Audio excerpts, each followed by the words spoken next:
हाय लोगोफोर, नोंथांमोननि गेजेराव दिनै मोनसे खन्थाइ लानानै फैदों। खन्थाइखौ लिरदों रबिन नार्जारी, डिस्ट्रिक्ट बिश्वनाथ सारियाली, भिलेज फुंखाजुलि। दानिया फैदो बिथांनि खन्थाइखौ दान्दिसे खोनासंलांदिनि। बुंस' हाया, फोरमायस' हाया, नोंखौदि आं बेसेबां मोजां मोनो।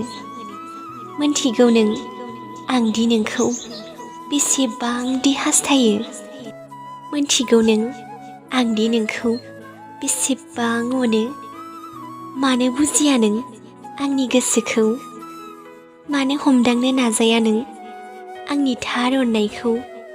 आंदि उसुखुथु मोनो नोंनि खौरां मोनाब्ला, फाग्ला बादि मोनो नोंनि दसे राव खोनायाब्लानो। नाथाय नों मानो आंखौ खौरां लानो बावगारखो?